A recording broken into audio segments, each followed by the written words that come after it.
minuto. ¿Sí? Y eso es un poco lógico, ¿verdad? ¿Qué es lo que yo tengo que hacer para saber cuántos ml yo respiré en un minuto?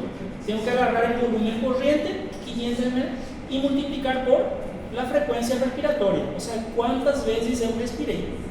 ¿Sí? Entonces, el volumen minuto respiratorio es la cantidad de aire total nuevo que penetra en las vías respiratorias cada minuto. Aquí ya no es en una respiración, aquí ya es en un minuto. Entonces, si yo respiré 12 veces en un minuto, ¿qué yo tengo que hacer? Multiplicar esas 12 por medio litro. Y aí eu tenho a quantidade total de ar que entrou y salió de los pulmones. Eso es el volumen minuto respiratorio.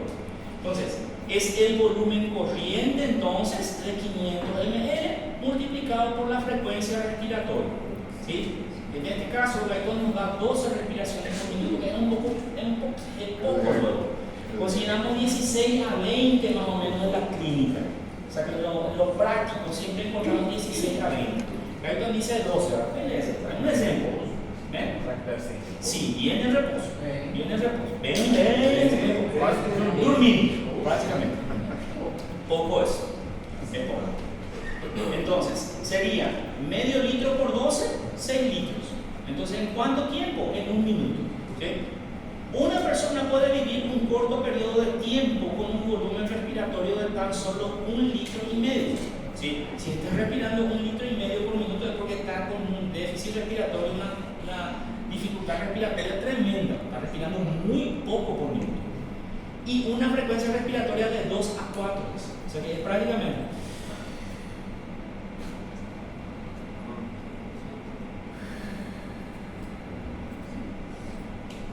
Eso vemos allá en los hospitales, en los pacientes internados con problemas neurológicos, problemas metabólicos, etc. ¿Sí? La frecuencia se eleva algunas veces también hasta 40 o 50 por minuto. Y el volumen corriente puede llegar a ser tan grande entonces como la capacidad vital, 4.600 ml en un varón joven. Entonces, dando un volumen respiratorio superior a 200 litros por minuto. Pero esto ya es extremo. Esto ya sería así, teóricamente, hipotéticamente, en aquellos superatletas. O sea, aquellos superatletas que hacen aquellos ejercicios así inambreros. ¿Me entiendes? Bueno. ¿Y qué quiere decir ventilación alveolar? ¿Qué quiere decir ventilar los alveolos? Quiere decir renovar el aire en los alveolos. ¿Sí? La importancia del sistema de ventilación pulmonar siempre va a ser renovar el aire en las zonas del intercambio gaseoso de los pulmones, donde el aire entra en las proximidades de la sangre pulmonar, como ser, por ejemplo, los alveolos, sacos alveolares, conductos alveolares, bronquios respiratorios. Entonces, ¿cuál es la finalidad? ¿Para qué que a gente respira? ¿Para qué nosotros respiramos? ¿Cuál era el objetivo de la respiración? Hematosis. Dar oxígeno a los tejidos, ¿sí? Y retirar CO2 de los tejidos, ¿sí? Para dar oxígeno a los tejidos, ¿dónde tiene que llegar el aire nuevo? Tiene que dar solamente en la nariz, en la boca, en la tráquea. Tiene que llegar en las zonas del intercambio gaseoso, ¿verdad? Tiene que llegar en las zonas de intercambio gaseoso. Entonces, la cantidad de aire nuevo que alcanza las zonas donde va a haber intercambio gaseoso es la tasa de ventilación alveolar, o es la cantidad de aire alveolar nuevo que está entrando. ¿Sí? Entonces, no sé si me explico. ¿Se entiende? ¿Sí? Bueno, entonces, ventilación alveolar, entonces la tasa a la que el aire nuevo alcanza esta zona se denomina ventilación alveolar. Cantidad de aire que llegó a las zonas de intercambio gaseoso. ¿Sí? Curiosamente, durante la respiración tranquila normal, el volumen de aire del aire corriente solo basta para llenar las vías respiratorias hasta los bronquiolos terminales, y solo una pequeña cantidad de aire nuevo llega a los alveolos. ¿Sí? O sea, ¿qué es lo que sucede? Este es mi bronquiolo terminal, ¿sí? y acá tengo los sacos alveolares y el alveolo. Aquellos 500 ml de aire que yo respiré solamente me va a llegar hasta acá.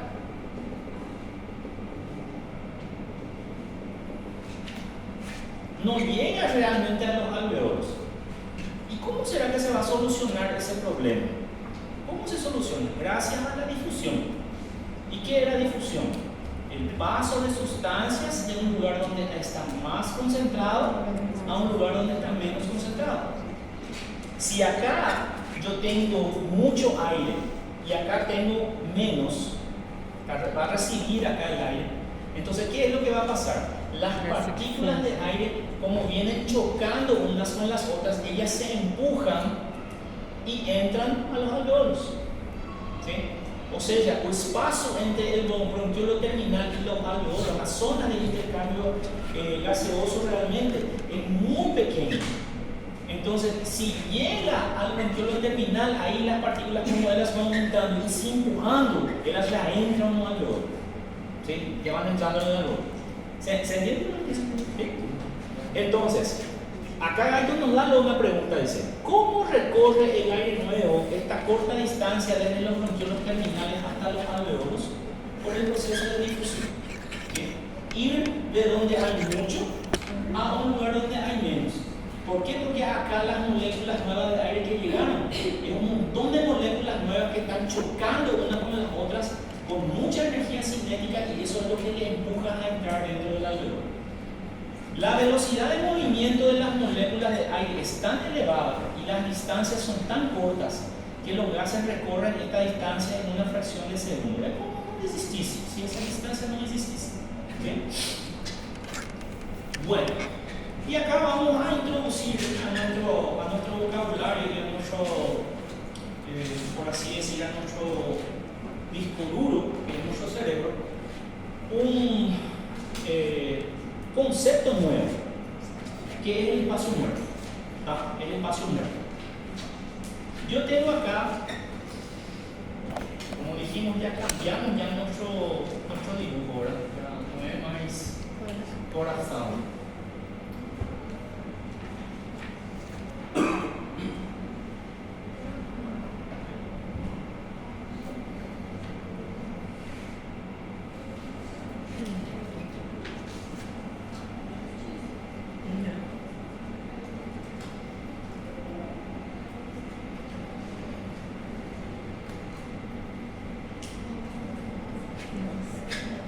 ¿Cómo era nuestro dibujo? Anatómicamente incorrecto, pero didácticamente útil. ¿Verdad? Anatómicamente incorrecto, pero didácticamente útil. Bueno, entonces, ¿dónde ocurre el intercambio de gases? Realmente en todas aquellas zonas que están preparadas para eso. ¿Quiénes son las zonas que están preparadas para eso? Todo lo que está después del bronquiolo respiratorio, lo terminal del bronquiolo respiratorio. Principalmente los alveolos, ¿verdad? Entonces aquí va a ocurrir el intercambio gaseoso. Pero cuando el aire entra, todo ese aire entra hasta acá, o hay una parte del aire que queda también en la nariz, en la boca, en la tráquea, en los bronquios, ¿sí o no? Sí. Sí. Entonces, todas esas áreas, nariz, boca, laringe, faringe, tráquea, bronquios, todas esas áreas donde no hay intercambio gaseoso. Entonces, todas esas áreas tienen una cantidad de aire, pero no sirven para intercambiar el aire, no sirven para hacer una cosa. Entonces, todas esas áreas son conocidas como áreas del espacio muerto. ¿Sí? Espacio muerto. Hay aire, pero no sirve para hacer intercambio gaseoso. ¿Sí? Y el aire que está dentro de ese espacio muerto se llama aire del espacio muerto. ¿Verdad? Aire del espacio muerto. Si hay un espacio muerto, si hay aire dentro de ese espacio muerto, hay aire del espacio muerto. ¿Okay? Entonces, parte del aire respirado nunca llega a las zonas de intercambio gaseoso, sino que viene a las vías respiratorias en las que no hay intercambio de gases. Fosas nasales, laringe, tráquea, etcétera, etcétera. Este aire es el aire del espacio muerto porque no es útil para el intercambio de gases. ¿Sí? Por eso se llama así. Aire del espacio muerto porque no es útil para el intercambio de gases. ¿Se entiende el concepto de espacio muerto, chicos? ¿Sí?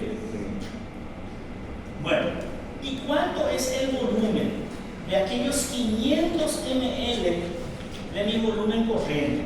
¿Cuánto es el aire que queda en el espacio muerto y cuánto entra realmente en los alveolos? ¿Sí? Entonces, en el hombre joven, unos 150 ml se quedan en el espacio muerto. Entonces, ¿qué quiere decir eso?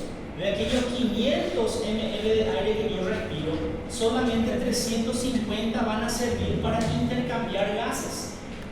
150 sempre vão estar enchendo o espaço morto.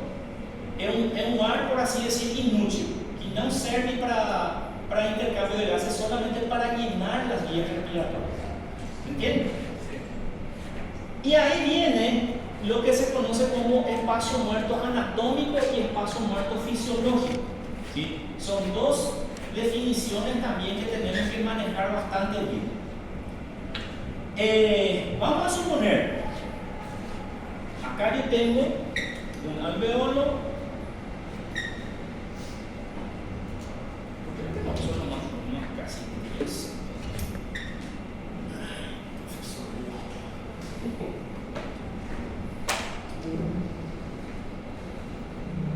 Acá tengo un alveolo y acá tengo otro alveolo. Junto con los alveolos, en conjunto, trabajando con los alveolos, ¿sí? ¿Qué parte de mi cuerpo también tiene que estar rodeando? O sea, ¿qué estructuras tienen que estar rodeando a los alveolos?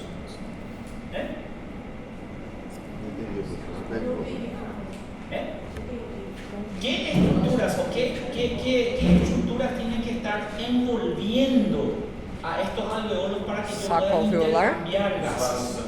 Vasos sanguíneos. Vasos sanguíneos. ¿Ah? Entonces, sí o sí, estos alveolos tienen que tener muchísimos vasos sanguíneos. ¿Por qué? Porque nos adelanta que el aire con mucho oxígeno entre si no hay un vaso sanguíneo que va a captar ese oxígeno. Nos adelanta tener mucho, o sea que va a ser catastrófico si tengo un alveolo funcionante y no tengo un vaso sanguíneo para expulsar CO2. ¿Me entienden? Entonces sí o sí tiene que haber un montón de capilares alrededor de estos alveolos. ¿Sí?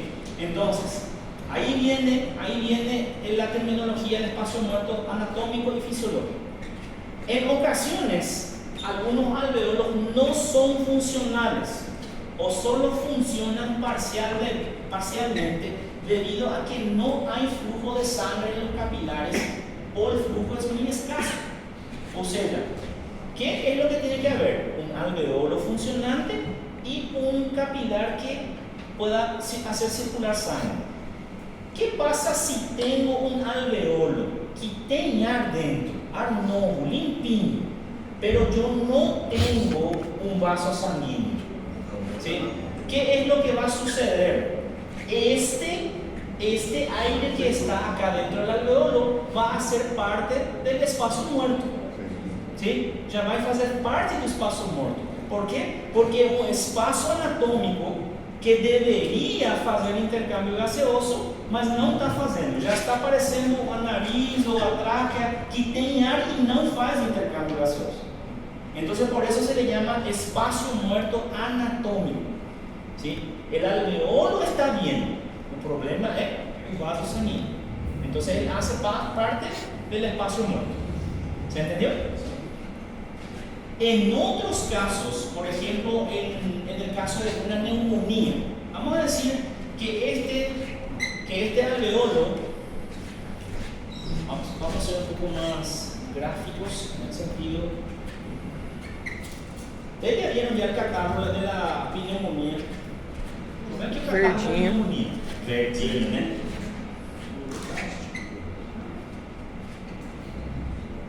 Verde, guácala, todos.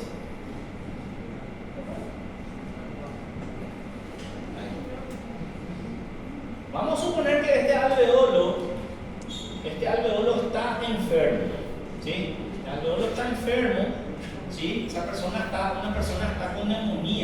alveolo está cargado de catarro. ¿Sí? El aire quiere entrar acá, pero en este alveolo no consigue entrar. No puede hacer intercambio gaseoso porque está lleno de catarro. ¿Cómo el aire va a pasar ese espeso catarro? No consigue, ¿verdad? Pero el vaso sanguíneo está ok. El vaso sanguíneo está ok. Entonces, ¿qué es lo que sucede? Este alveolo, él deveria fazer intercâmbio gaseoso. Ele tem tudo para fazer. Ele tem um vaso sanguíneo que está funcionando corretamente. Mas ele está doente. Ele não pode fazer. ¿Sí? ¿Por qué? Porque ele está enfermo. Entonces, por eso se le llama espaço muerto fisiológico. Ele deveria, mas não está fazendo. ¿Por qué? Porque o problema é no alveolo. ¿Sí? No sé si me explico. ¿Sí? Entonces, en el espacio muerto anatómico, ¿cuál es el problema? ¿El alveolo o el vaso sanguíneo? El vaso sanguíneo. Y en el espacio muerto fisiológico, ¿cuál es el problema? El alveolo. El alveolo. El vaso sanguíneo está lleno. Tem vaso sanguíneo, hay sangre, pero el problema es que fisiológicamente el alveolo no consigue realizar su trabajo. Por eso se llama espacio muerto fisiológico. ¿Ah? ¿Se entiende? ¿Sí?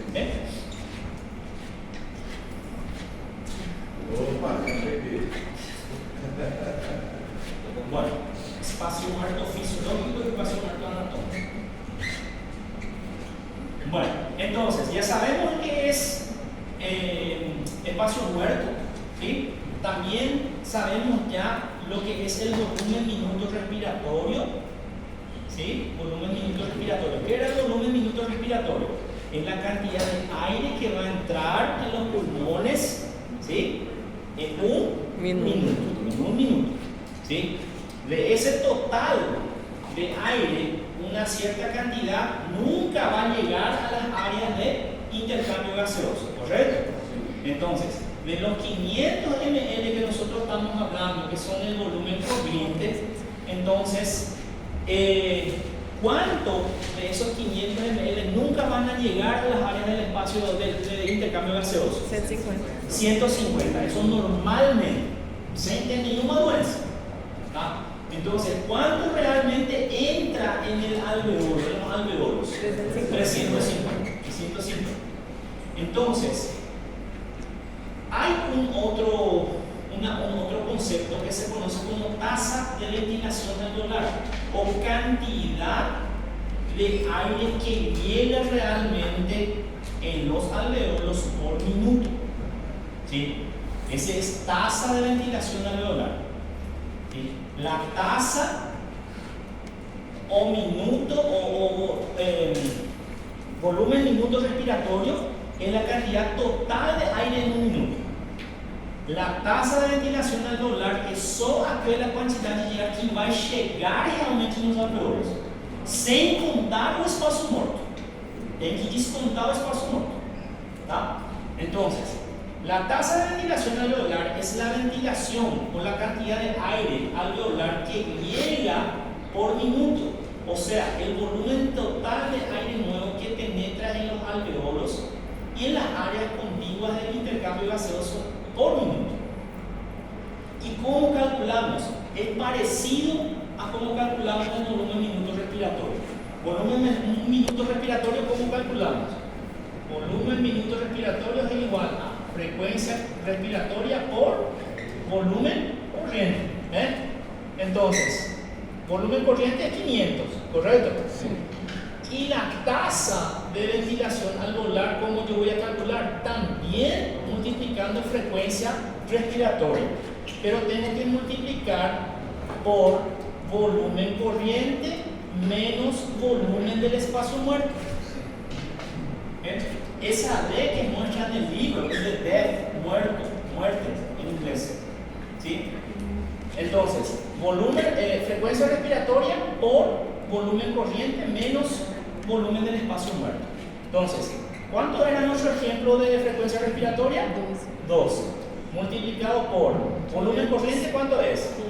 500. Menos volumen del espacio muerto, 150. Entonces, 12 por 350. E aí eu tenho a taxa de ventilação alveolar, ou a quantidade total de ar que entra realmente nas zonas de intercâmbio gaseoso. ¿Cuánto sería? 4.200 aproximadamente. 4.200. Eso quiere decir que 1.800 es lo que queda, ¿dónde? En el espacio muerto por minuto. ¿Sí? 1.800. ¿Se entiende? ¿No? VD. Death. No, death. Muerte en inglés. Death. Así mismo estaba en el escándalo. Emi y muerto. Entonces, el espacio muerto. Y aquí es só VA. VA. Sí. Como para usar todo nomás. Tasa de ventilación alveolar para recordarlo. ¿Sí? No tengo. ¿Se entiende, niños? ¿Sí? Ah, bueno, ya terminando el capítulo, vamos a ir terminando ya el capítulo. Falta só 15 slides.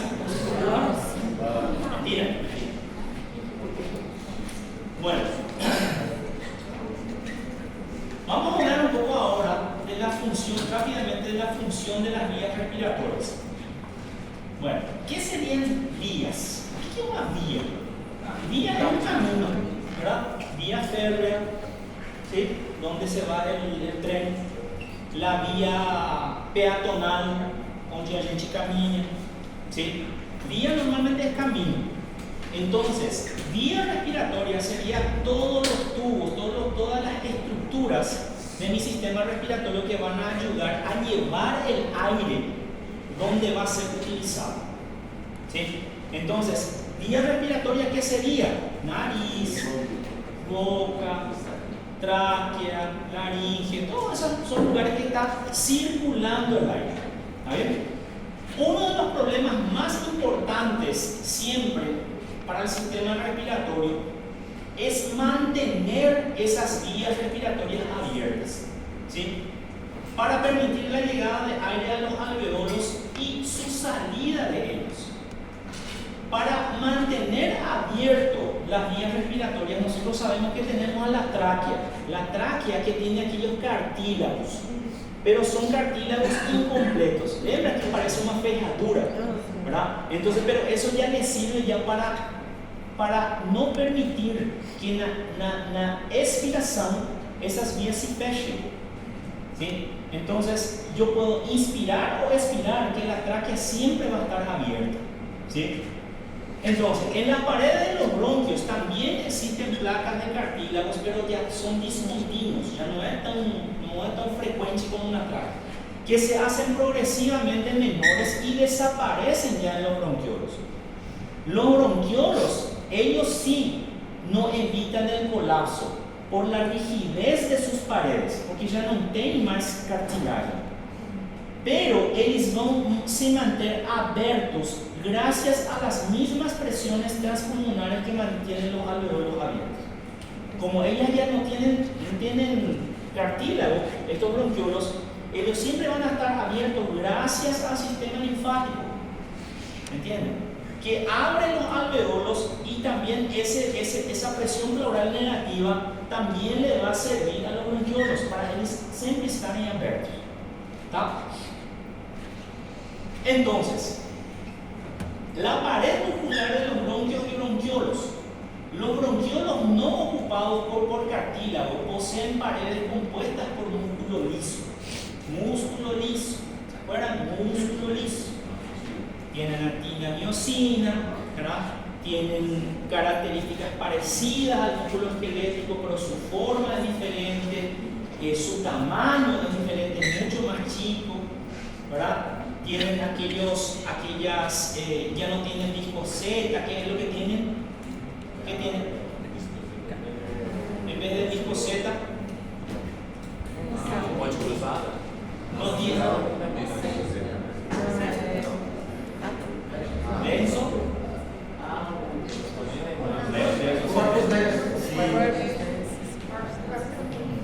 Que rápido se olvidan, ¿eh? Bueno, faz tempo. Faz anos.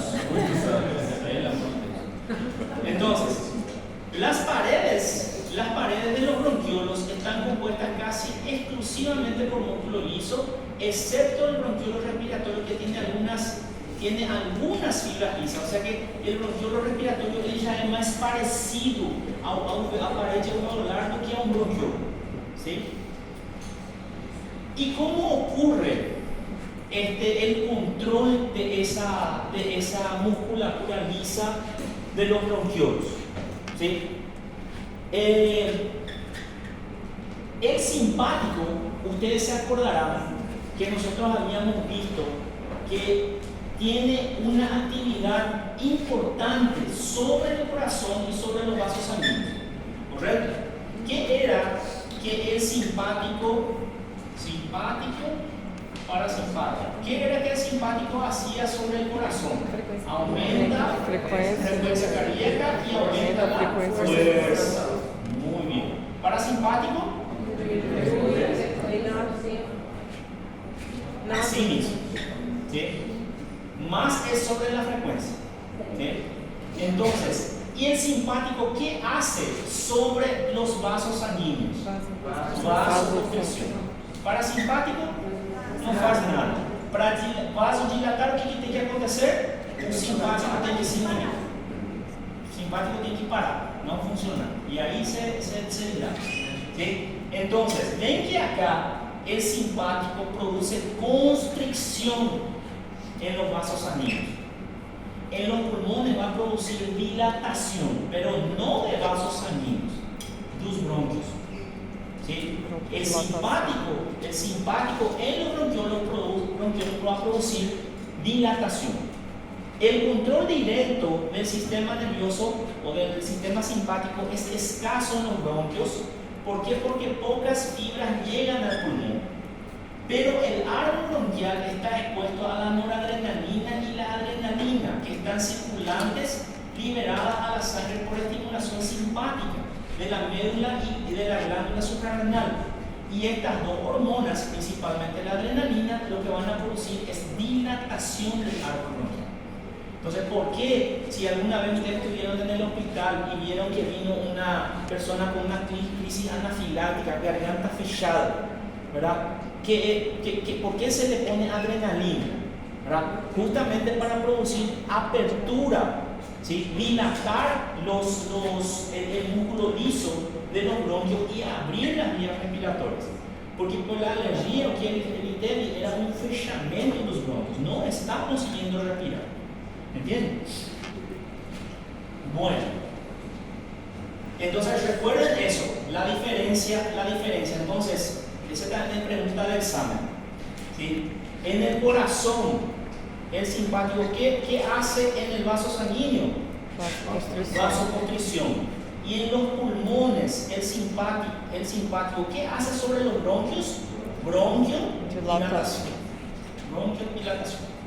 ¿Bien? Bronquiodilatación. Constricción de los bronquiolos por el parasimpático. Algunas fibras parasimpáticas penetran en el parénquima pulmonar y secretan acetilcolina y provocan constricción leve a moderada. ¿Sí? Ahí tenemos también una diferencia con el corazón. En el corazón el parasimpático prácticamente solo actuaba sobre la frecuencia. Acá también va a actuar sobre los bronquios. ¿Sí? Y va a producir dilatación. Bronquiodilatación es del parasimpático. ¿Tá? Broncodilatación es del parasimpático y la broncoconstricción es del simpático. ¿Tá? Foi igual. DVD. Estamos prestando atenção. Pra quê?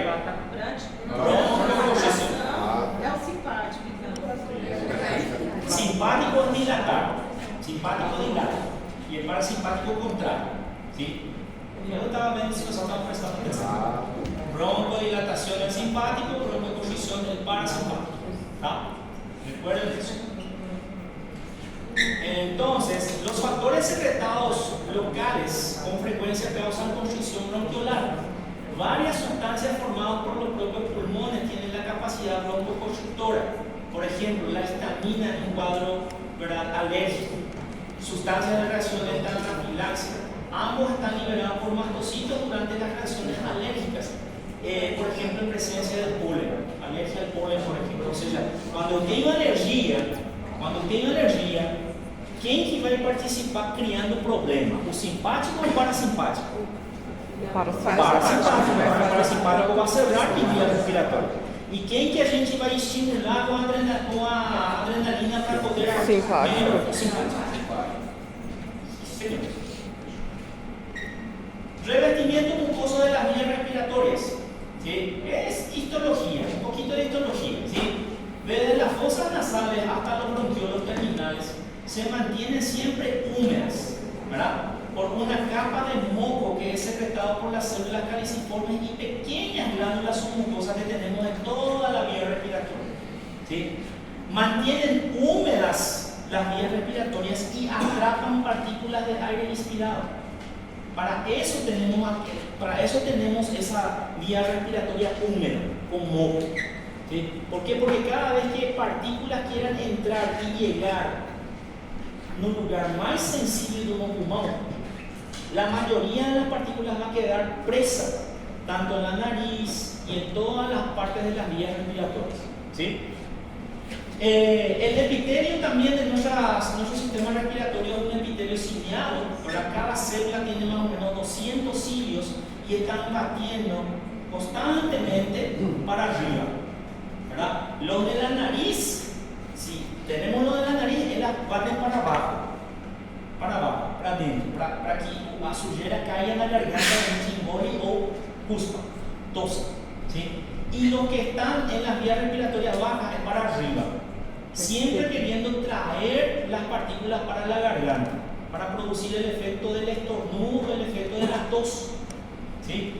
Entonces, estos cilios baten continuamente a una frecuencia de 10 a 20 veces por segundo, siempre hacia la garganta. ¿Tá?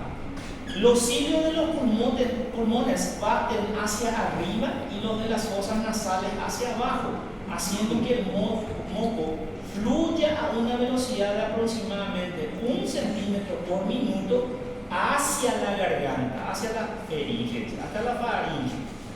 Luego estas partículas se pueden deglutir o se eliminan con la tos. ¿Sí? El reflejo tusígeno. En ese sentido, tenemos algo bastante interesante referente a lo que es la tos. ¿Sí?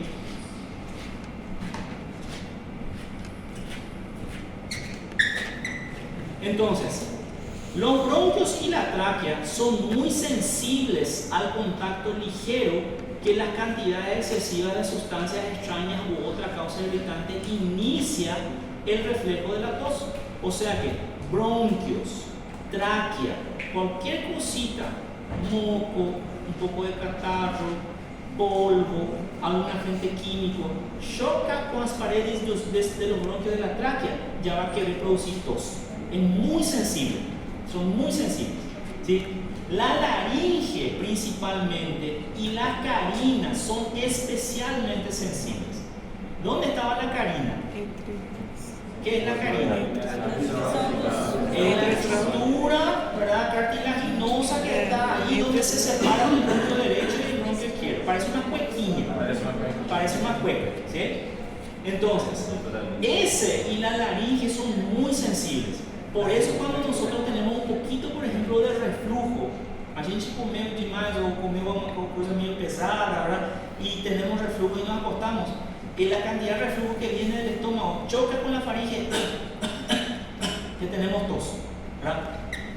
Y por eso cuando tenemos ya sea bronquitis o neumonía, por eso entonces cuando el catarro que se formó choca por la carina, a gente ya tiene aquele reflexo de querer tossir. ¿Para qué queremos toser? Para eliminar ese catarro que está ahí. ¿Sí? Los bronquiolos terminales y los alveolos son sensibles a estímulos químicos corrosivos. Los impulsos aferentes.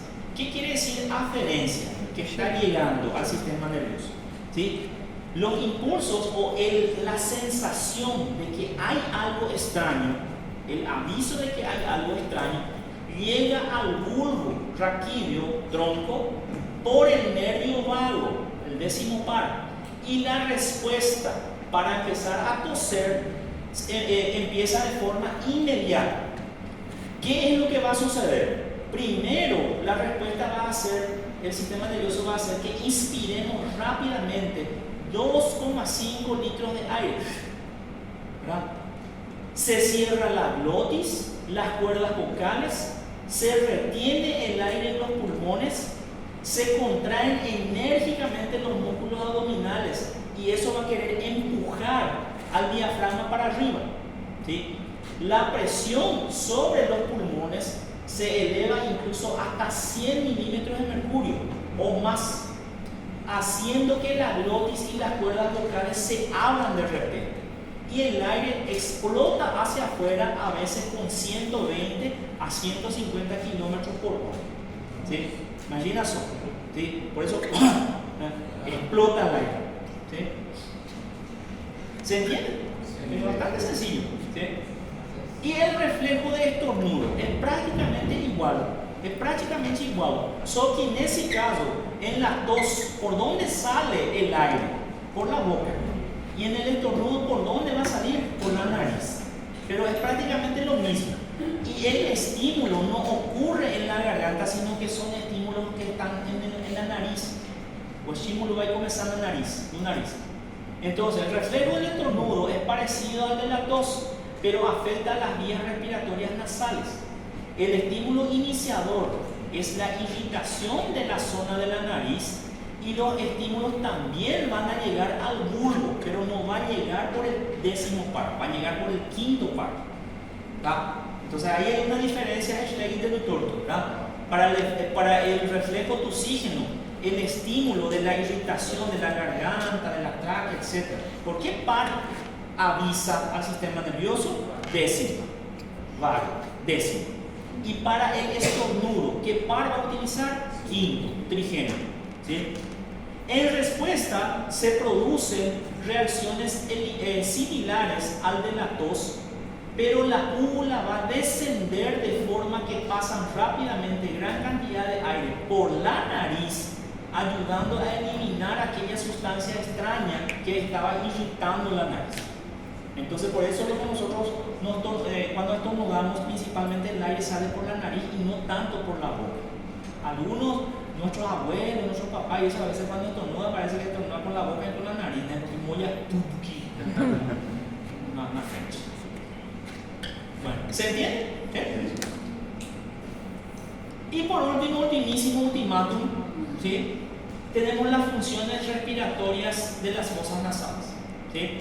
Como habíamos mencionado en algún momento, todas las estructuras, todos los órganos, los sistemas de nuestro cuerpo, todo tiene algún tipo de función, ¿sí? No sé si alguna vez le dije, ¿verdad? Hasta el pelito de la nariz tiene una función. Justamente, ¿para qué sirven las fosas nasales?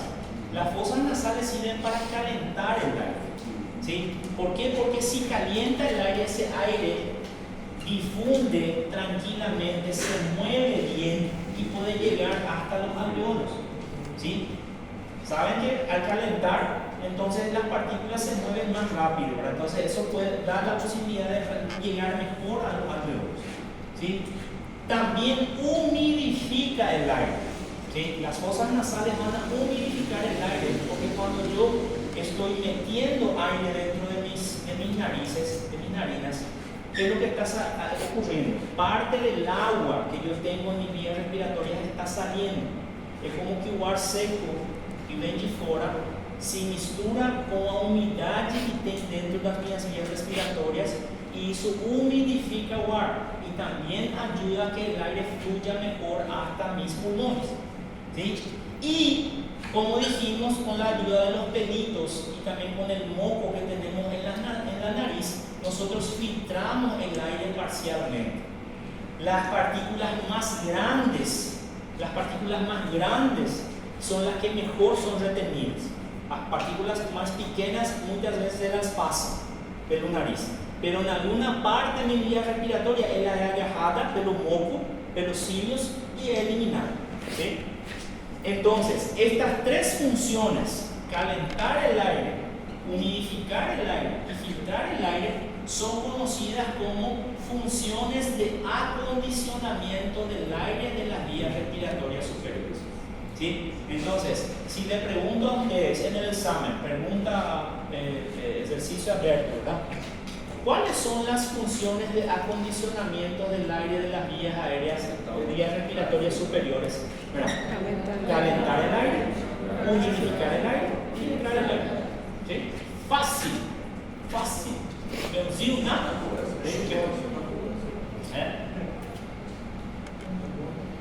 Bueno, y aquí tenemos nuestro famoso no olvidar, ¿verdad? Entonces, para empezar ya a hacer nuestro resumencito, ¿verdad?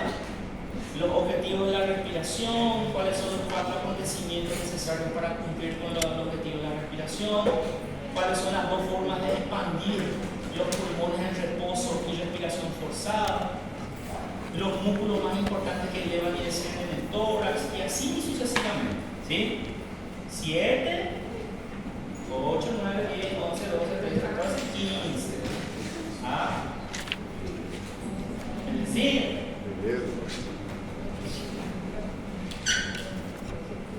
¿Quieren más?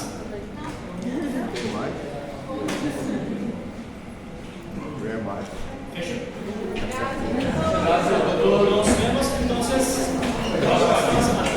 Quinta-feira só. Vermelho.